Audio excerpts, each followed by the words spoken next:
today's webinar. My name is Randy Vanderhoof. I'm the Executive Director of the Smart Card Alliance, and today's topic is going to be on EMV tokenization. Turn to the next slide, please. So this webinar is being brought to you today by the Smart Card Alliance, a not-for-profit, multi-industry, member-driven and supported organization whose mission is to stimulate the understanding, adoption, use, and widespread application of smart card technology. And we do that through educational programs such as this, as well as doing market analysis and reports, advocacy, and providing industry players to network together and help to raise awareness about the value of smart card technology.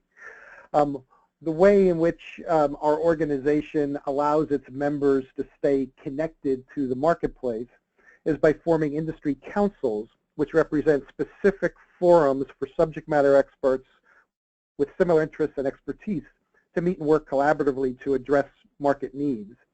One such council is our Mobile Council, and this mission is to build awareness around the business and security impacts of utilizing different technologies for distributing, storing, and using secure credentials on personal, mobile, and tethered wearable devices.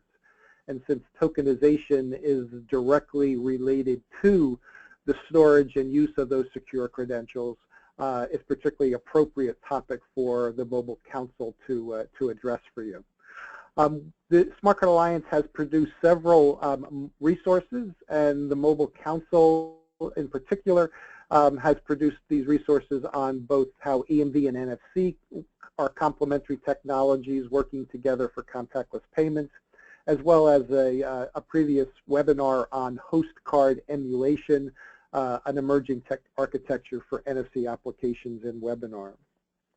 If we can go to the next slide, I'd like to introduce today's speakers and the topics that they're going to be covering.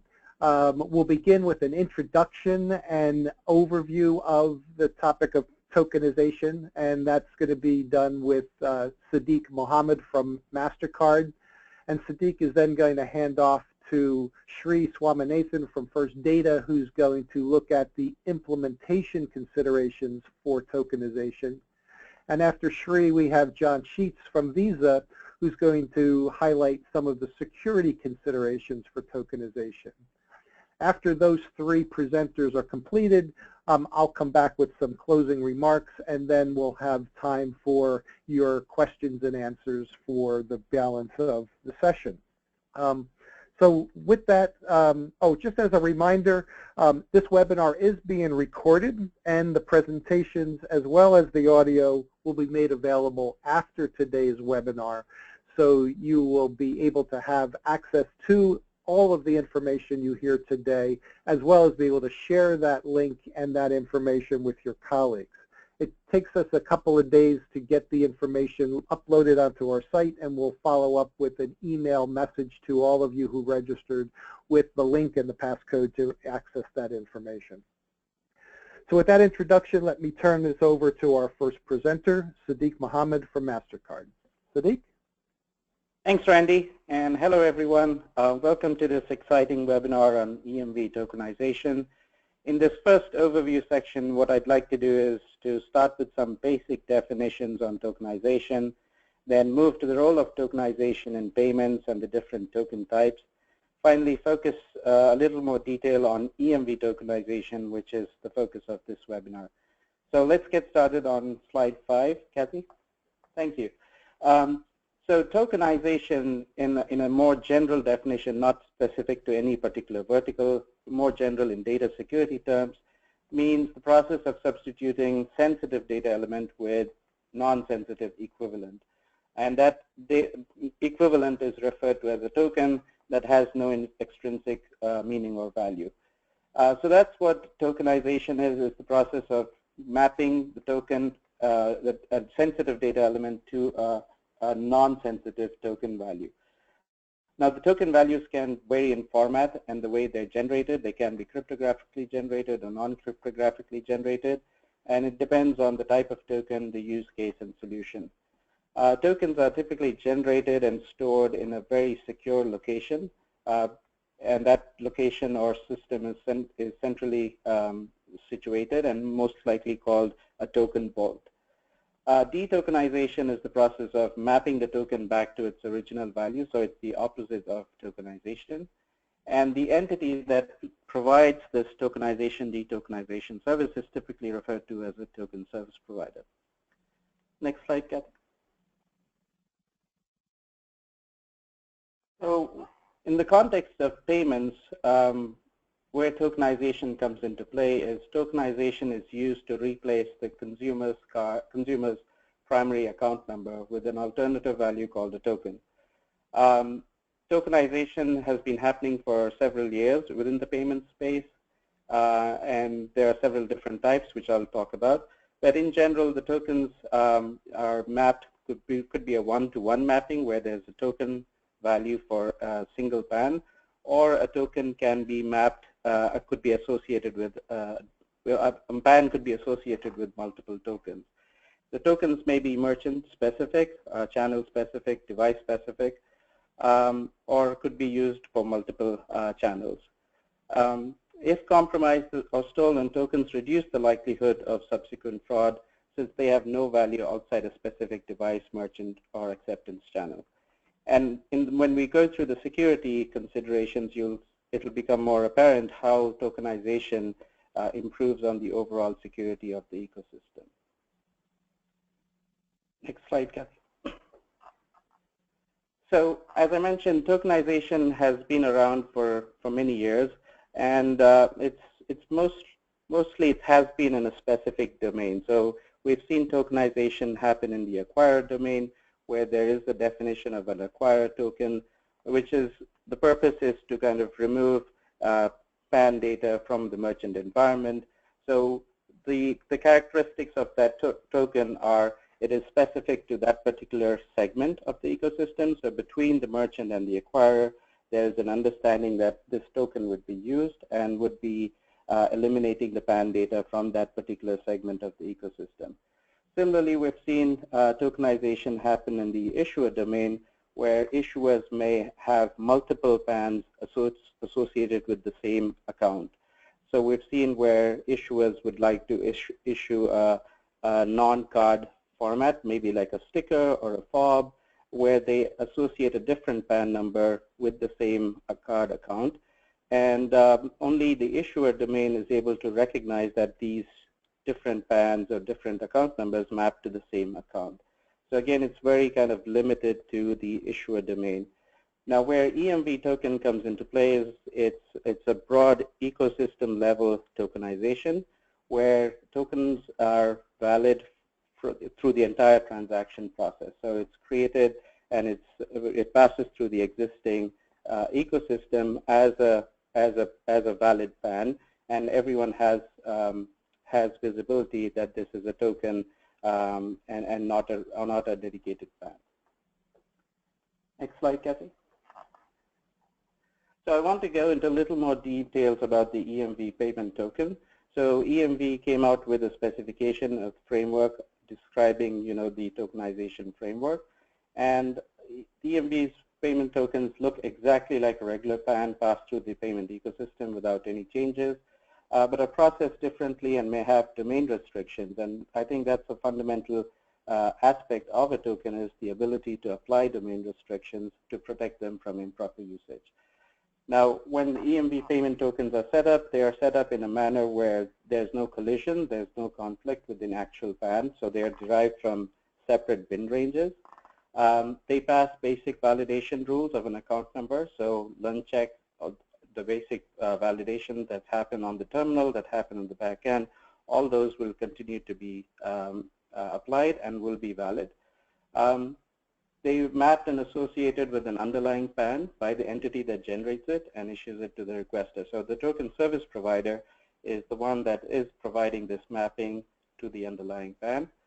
And they're accepted, processed, and routed by entities within the ecosystem with no changes. So that's another key aspect of EMV tokenization, is to make sure that these tokens can flow through the ecosystem, within the existing ecosystem, through the different participants without any changes. And the other aspect is the formatting of these tokens. There are 13 to 19-digit numerical values.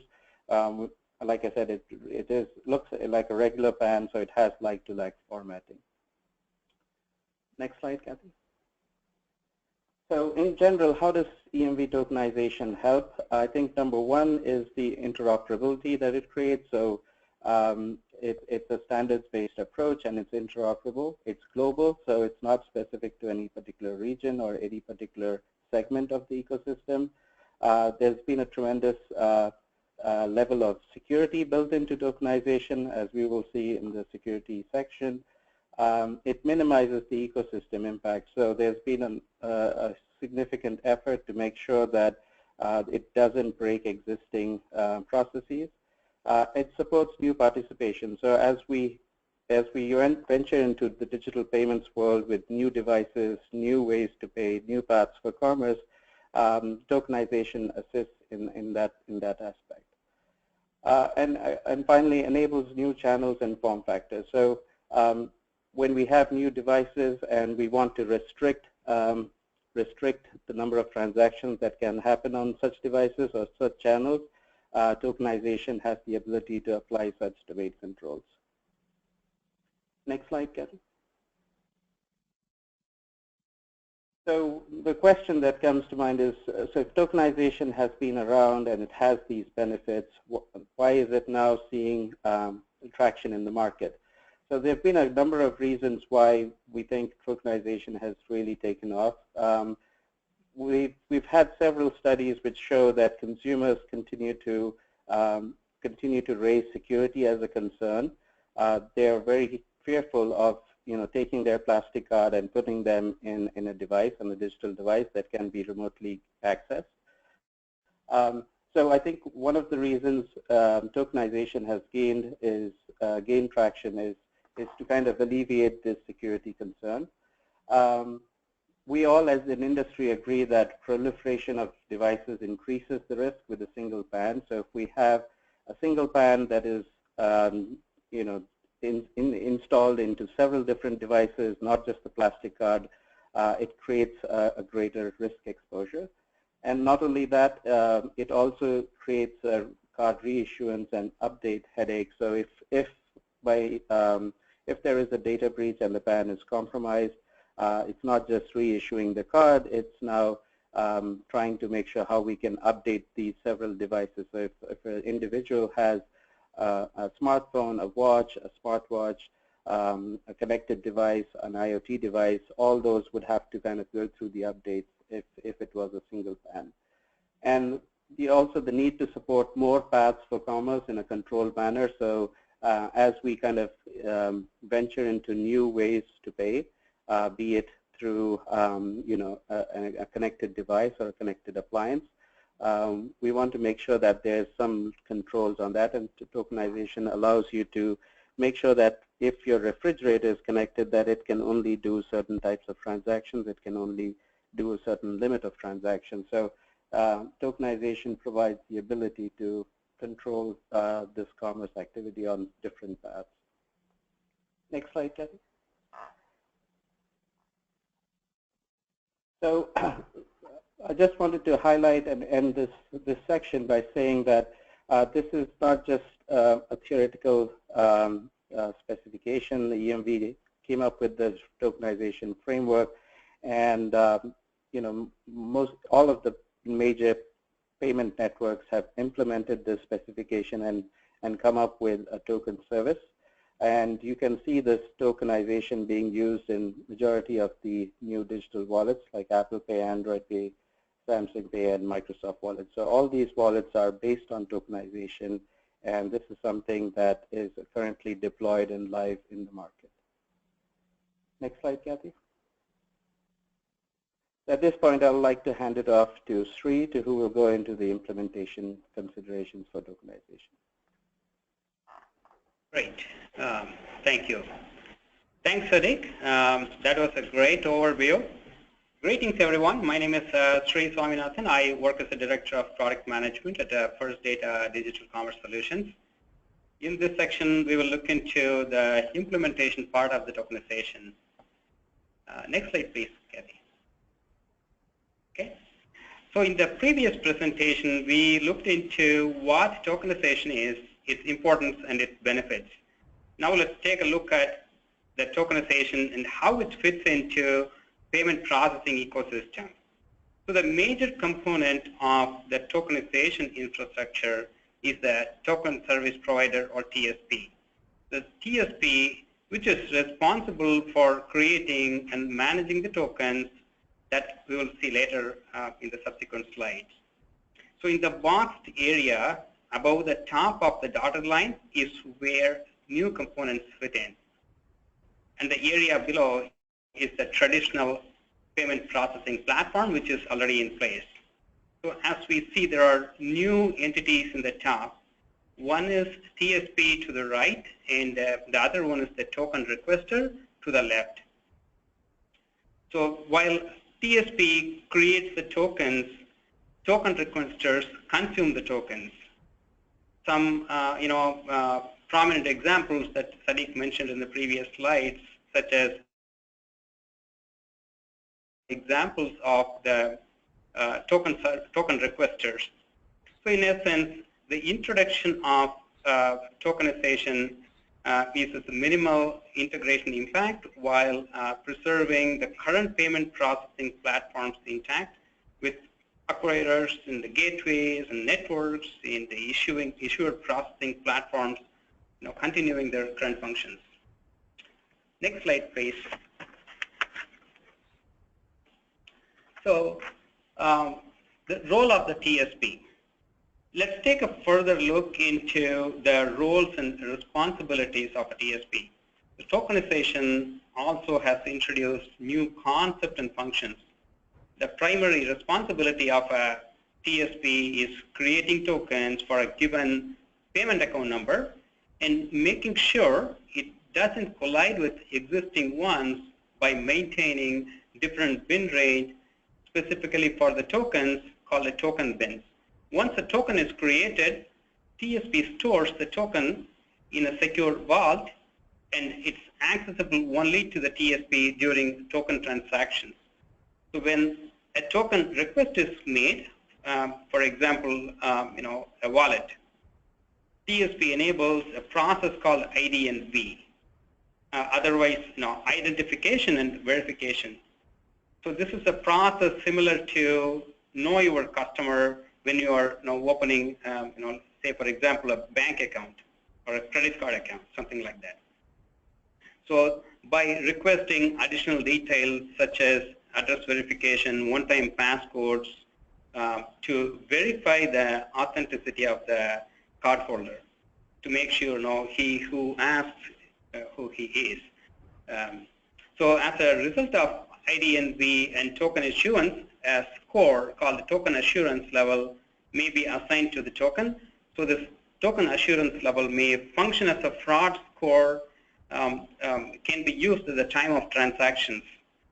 Also, when TSP creates a token, it binds it to a specific domain, so it can't be fraudulently used anywhere else. A token provisioned to a particular mobile wallet can be used only to that particular wallet. If it is compromised, it can't be used anywhere. TSP will prevent it. TSP also provides additional functions such as cryptogram verification, APIs for partner integration, and most importantly, the lifecycle management of tokens, which you will see later. Next slide, please. So, what is the recipe for a token creation? So this diagram, this is an outline of the whole tokenization end-to-end process. The first step is to request a token. Issuers and token requesters need to be registered within the TSP.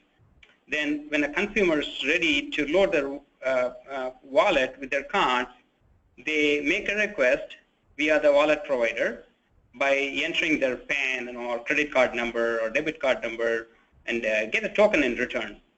Then as part of the request, IDNV is performed and the token is provisioned to the device. If you look into steps 1 through 5, this is similar to how you would request a new credit card, except that it is a virtual process, and then you see the decision is in the matter of seconds or minutes in this case. Whereas in the plastic card, it takes much more longer time. So the rest of the steps are very similar to existing payment processing.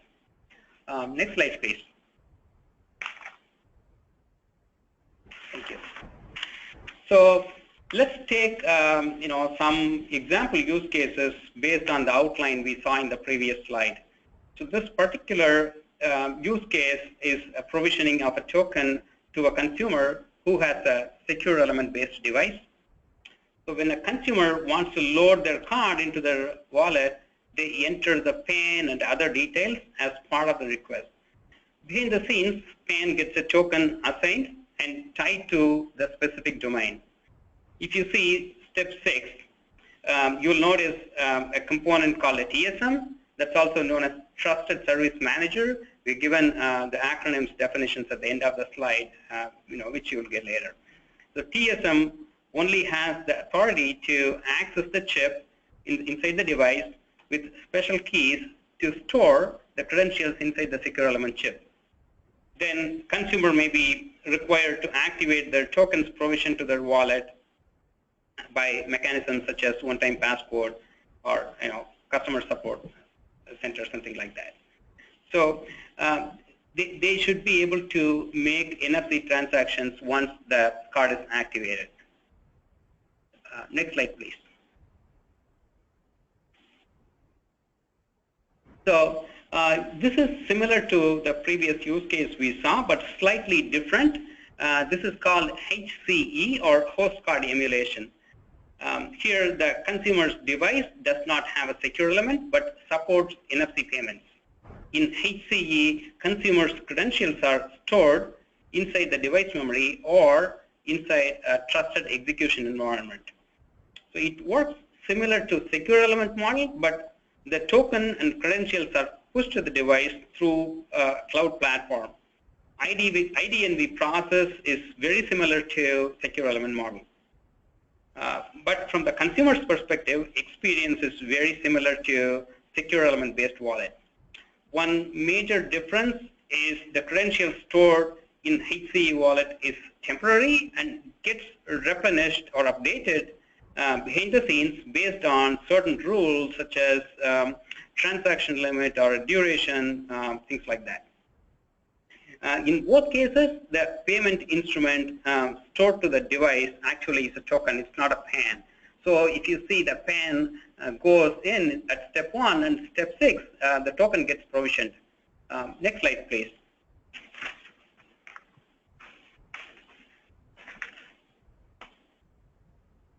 So what happens during a tokenized transaction? This is an in-store NFC example of a tokenized transaction. Once the payment credentials are provisioned to the device, user opens their wallet, selects a particular card that they want to use, and taps it to merchant's point of sale to make a purchase. Then point of sale sends the tokenized credentials in the existing payment pipes for authorization. Behind the scenes, it involves detokenization, token verification steps such as domain checks, fraud checks, and finally the auth response is sent back to the merchant. From the merchant and consumer's perspective, it works just like a plastic card. During the detokenization process, TSP is called out to perform token to PAN mapping, vice versa. In HCE wallets, when certain parameters are met, credentials are updated to the device.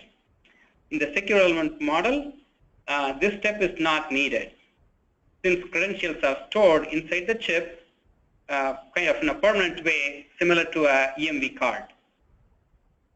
Next slide, please. This particular use case is an in-app transaction. So the in-app transaction enable consumers to buy merchandise through their merchant app or any of the apps without entering their payment credentials at the time of the transaction. So by the consumers. Few examples probably like Uber or Groupon, etc. When consumer finalize the merchandise, merchant app provides buy option to them. Then a consumer selects the payment option and taps to complete their purchase. This may involve biometric verification or passport, something like that. Then payment transaction request is sent to the mobile wallet through the API. Mobile wallet verifies the merchant and consumer credentials and provides the tokenized payload back in an encrypted form. Here, merchant has few ways to process the transaction. If they already have a robust processing platform, they can integrate with it or use a third-party platform to process the payment transactions. Here, in this example, I have given a third-party processing platform example. This receives the payload and decrypts the token credentials and processes the transaction through existing. The response is sent back to the merchant and consumer to mark the transaction is complete. Next slide, please. So this one is the token lifecycle as part of the last in the outline diagram. So the lifecycle management is very important function for a TSP. This process, which manages tokens from the time of creation to all the way until the tokens are recycled, works similar to your plastic card lifecycle with some new features. These lifecycle events can be initiated by one of the stakeholders, such as a token requester, issuer, or a consumer, or a TSP, payment networks, and so on. For example, a lifecycle can happen for multiple reasons. When a token is provisioned, they may not be in an active state. TSP puts them in an active status in general. And user may have to take an action to activate the token. So that's one of the lifecycle events too. When a token or PAN expires, token may have to be updated. That's another lifecycle event. In some cases, user may decide to delete the card from their wallet. So that is also another lifecycle event. So another example may be when the user's device is lost or stolen, they may call their banks to notify, hey, I lost my phone. Card issuer may trigger a token suspension API call upon the request based on the consumer's call, and then may resume if the device is found, or deleted if the device is lost or stolen permanently. TSP provides APIs and interfaces for various lifecycle management functions for the successful functioning of the tokens. Next, please. So the stakeholder considerations. Though the tokenization has not disrupted the existing payment processing, it has some impact across the payment ecosystem to process tokenized transactions. From the issuer's perspective, they need to make sure TSP provides a secure interface and services that is needed for them to perform various use cases. TSPs need to satisfy the industry compliance requirements. Issuer offers, various card programs that may be impacted, that needs to be looked into as well. They have to make sure tokenization not only minimizes the fraud, but also retain the customer's experience and preferences. During the process of provisioning process, issuers may be required to do ID&V, and they have to enable sufficient authentication mechanisms to eliminate and minimize the fraud.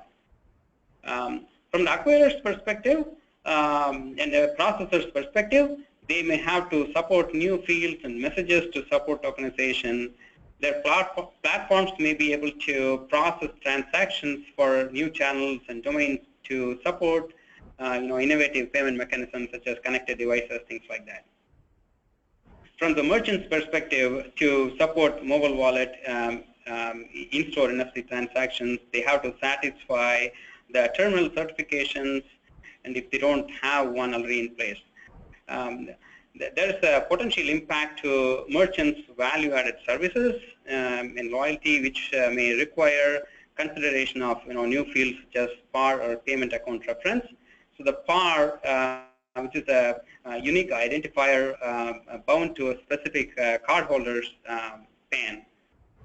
So this can be used as a reference to all cardholder transactions to leverage the value-added services, however they want to enable it.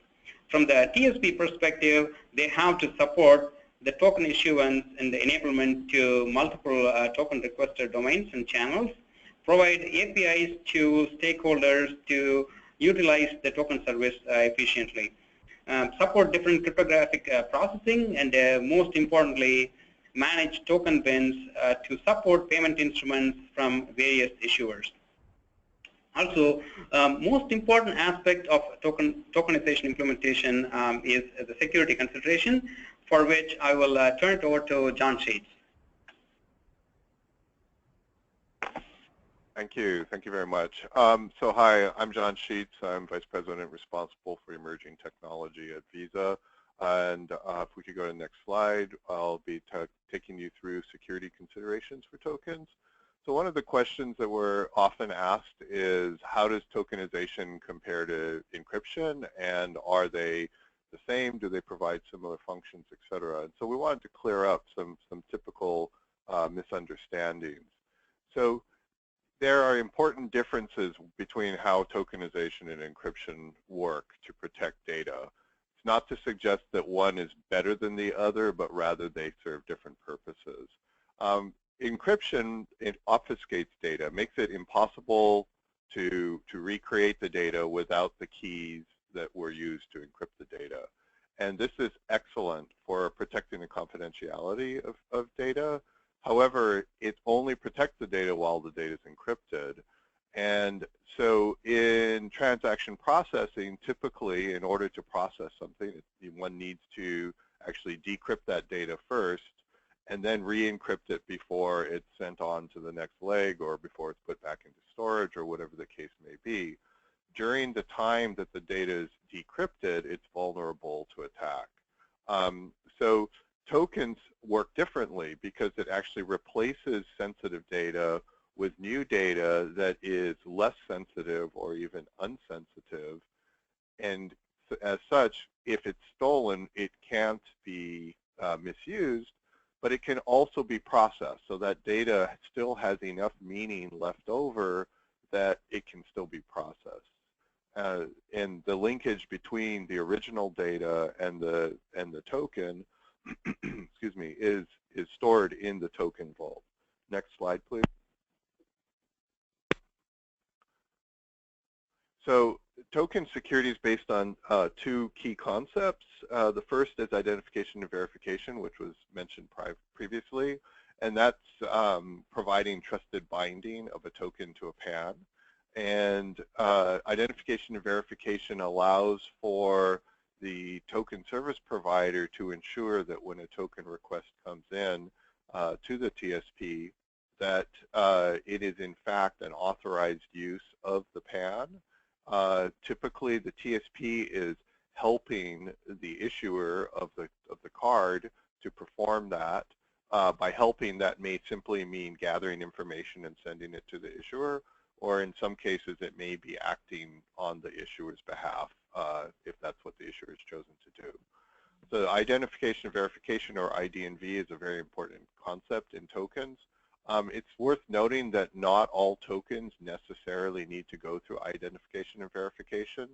If the purpose of a token is for simple PAN replacement, meaning that the token is being used, for instance, in a card on file scenario where the PAN would otherwise been used, identification and verification may not actually be required in order to achieve the purpose, which is to ensure that if that PAN were stolen, it can't be misused because it's no longer a PAN, it's now a token.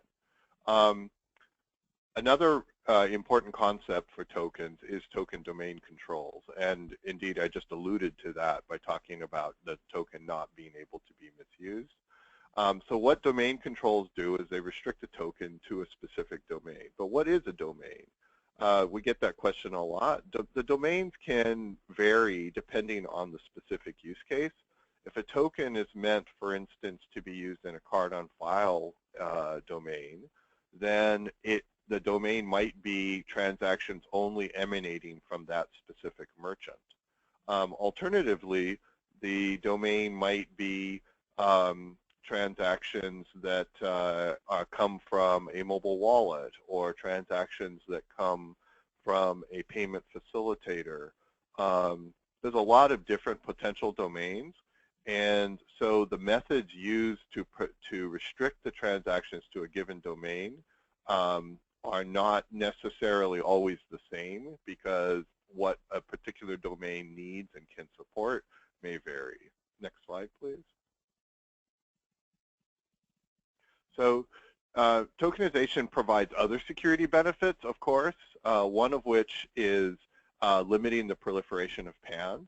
So this is a really, really useful aspect of tokens, because a PAN is, which of course is a card number, is supposed to be semi-secret, but at the same time, I say semi-secret because it is printed on the front of your card. It's not like it's a state secret, but it is something that's sensitive and could be misused, obviously, if it's stolen. A token limits the proliferation of PANs because you replace the PAN with a token and use that, and as such, you'll be able to ensure that you don't have PANs in as many places where they're susceptible to potentially being stolen. Another important aspect of tokens is real-time token management. This gives the user of a token, or an issuer, or the token requester, any of these, can potentially stop the delivery of, or the use of that token by simply changing a setting in the token vault to say that that token has been suspended or even deleted. This means that, for instance, if a token is stored within a mobile wallet and you lose your phone, you can simply contact the wallet provider or your issuer and say, could you please suspend this until I find my phone, or my phone was stolen, and could you please cancel this? There's another aspect here which is not exactly a security aspect, but it's a very important life cycle aspect, which is that tokens can also be reassigned to new PANs in the case of a PAN being replaced, either because of an expiration date or potentially because a PAN was compromised in some kind of a data breach. And it becomes very easy for the token to actually just be replaced in the token vault, and all the places where for the PAN to be replaced in the token vault, and all the places where that PAN was previously used can now be automatically updated by in fact just reassociating that PAN with a new token. The tokens, all those tokens with a new PAN. Apologies for the confusion. Next slide, please. So we often ask, well, so then when should you use what? And what we've tried to do here is summarize across all the three major technologies that are commonly used for protecting sensitive information, summarize the different use cases for each of these, so where they're most optimized. We'll start with EMV cards, and there's only one check mark here for EMV, but that's of course not to sell EMV chip cards short. They do an extremely good job at preventing counterfeiting at the point of sale. but they don't extend to online. And since EMV card that has a PAN encoded on the chip has a PAN, if there is a data breach, then there's the potential for data from that chip card to be misused. Now, there's typically additional information besides the actual PAN that is needed to leverage into other environments, such as online. However, a chip card doesn't. Those other methods, such as a CVV or CVV2, are not as strong as the cryptogram of a chip card. Encryption is great at protecting data when it's at rest and when it's in flight, but as I described previously, while the data is in use, it's not protected, and so that's a potential point of vulnerability. But encryption does a great job for both in-store and online, and encryption is something that a merchant, particularly an in-store merchant, can do to their system that allows them to protect data in a way that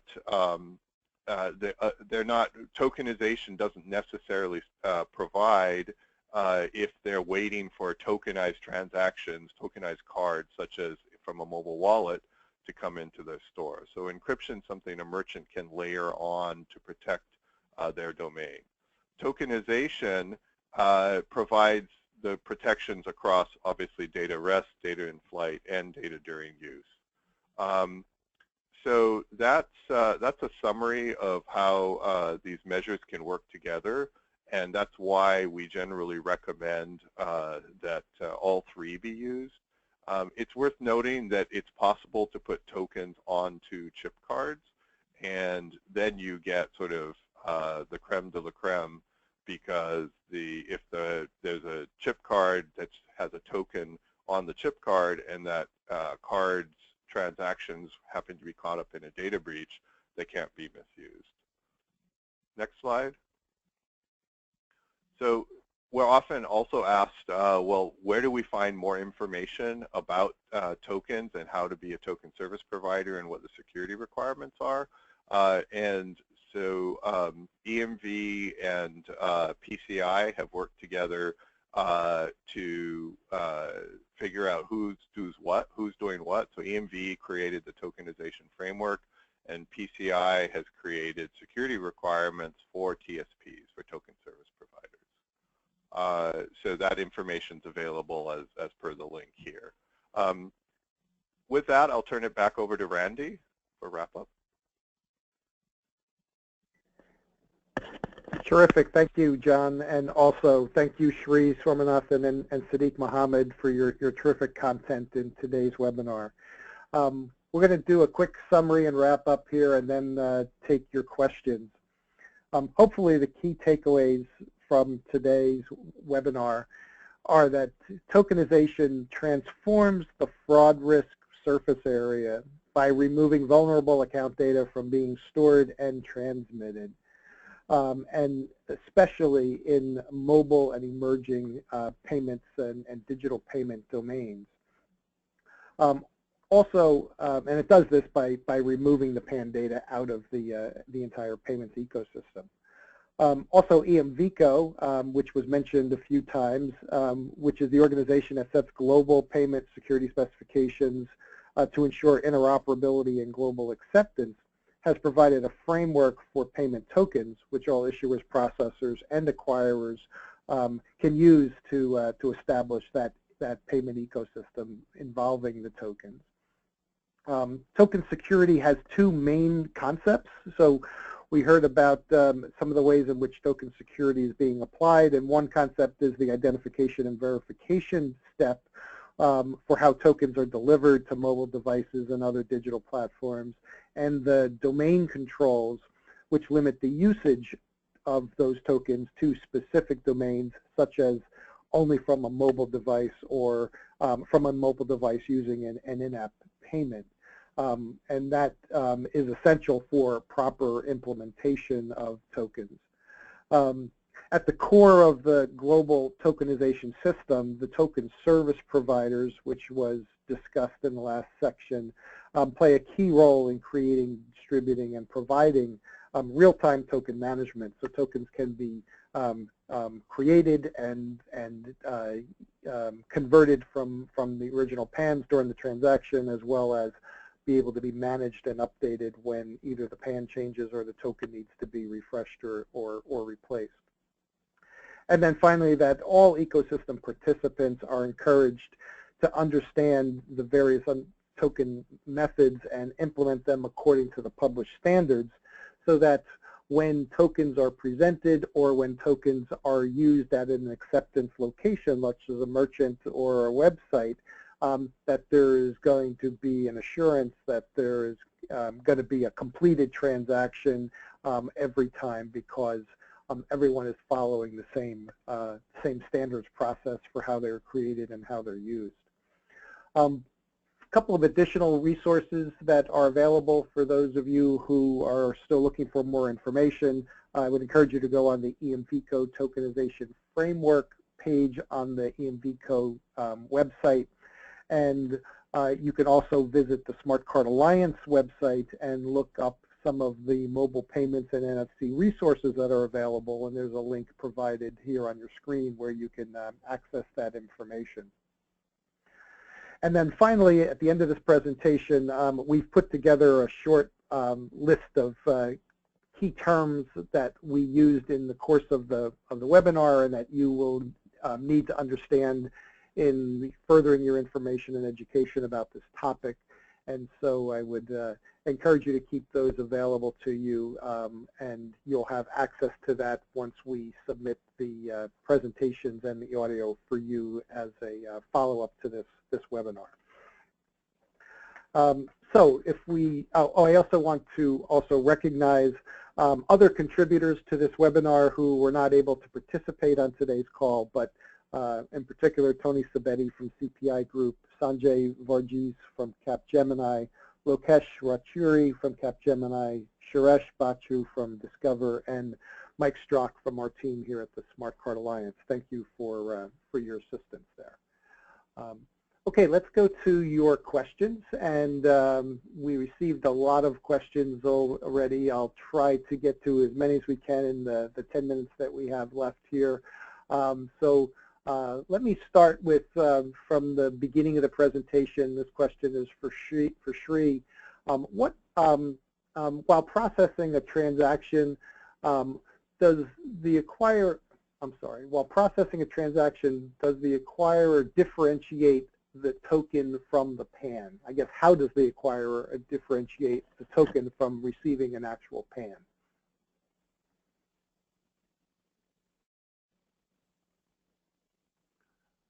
Shri, we're not hearing you in case you're speaking and you're on mute. Okay, Andy, can you hear me? Yes, we can hear you now. Okay, so the question was how the acquirer will differentiate the token from the PAN.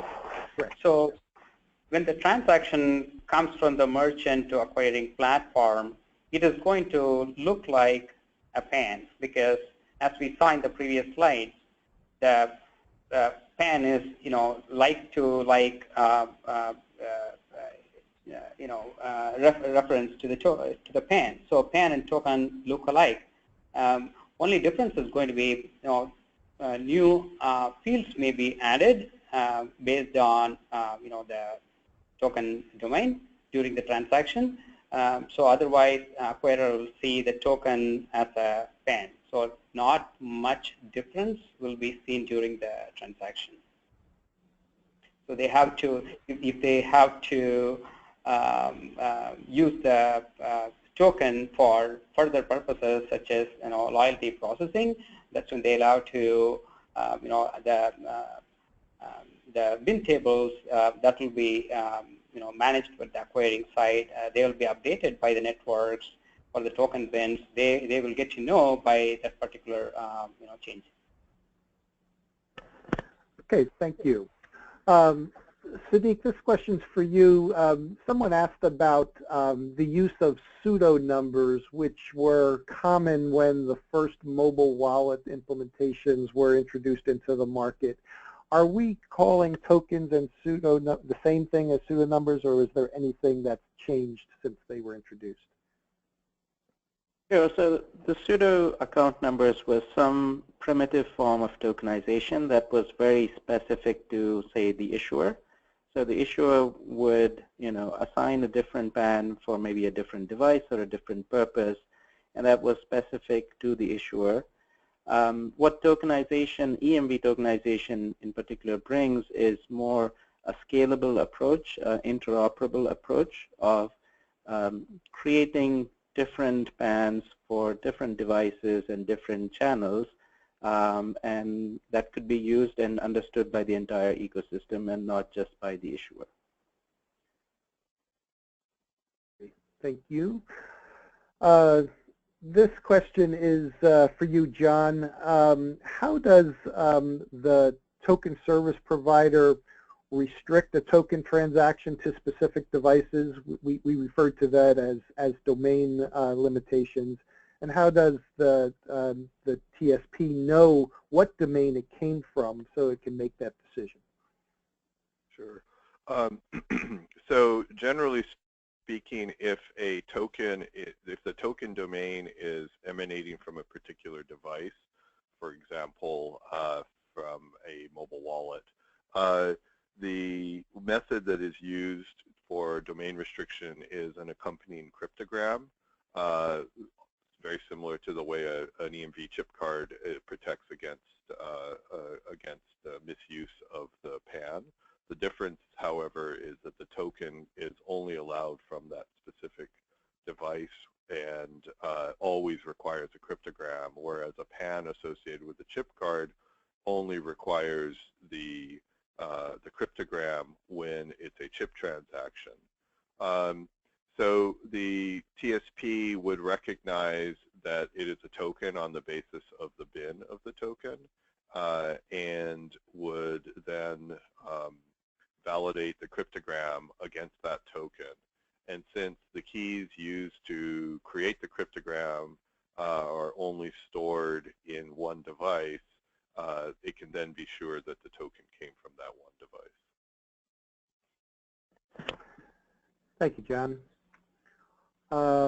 This next question, maybe Shri, you might be able to answer this. Acquirers rely on the PAN often to route transactions.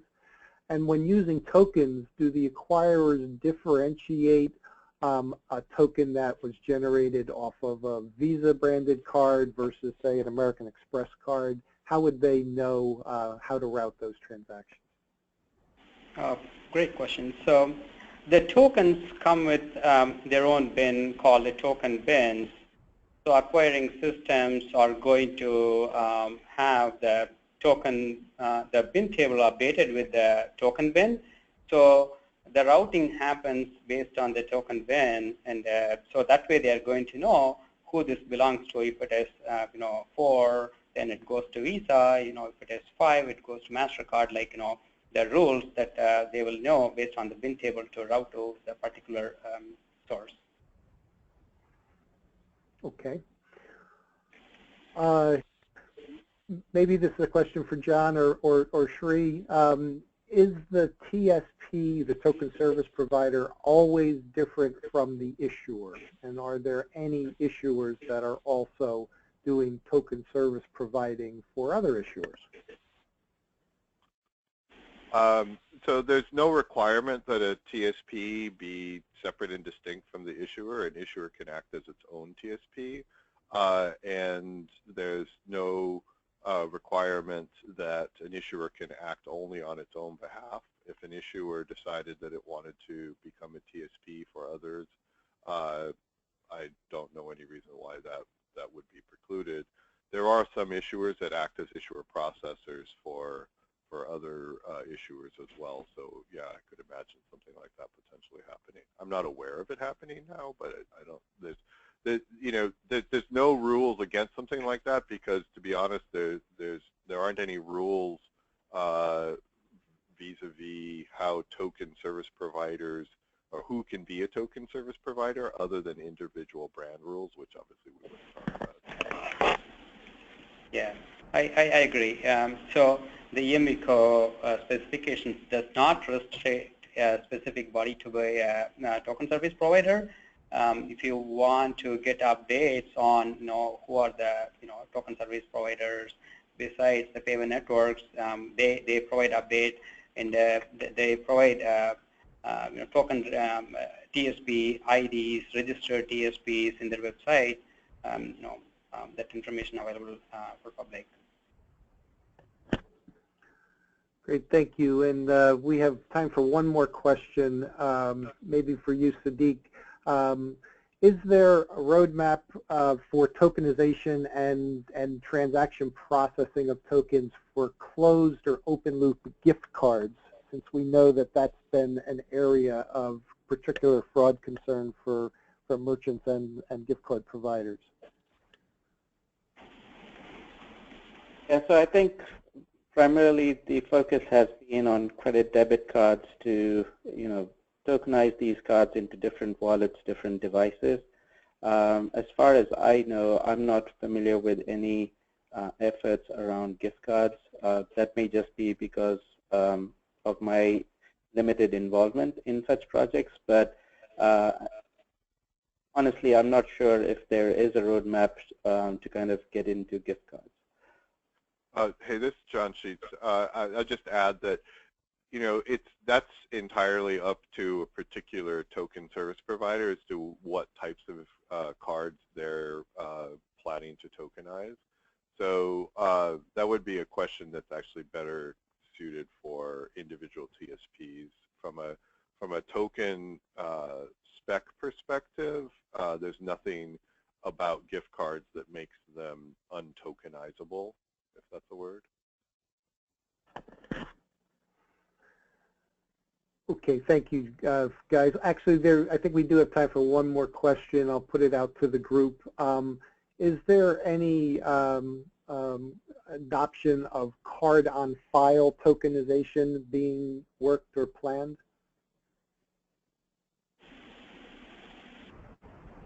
In a word, yes.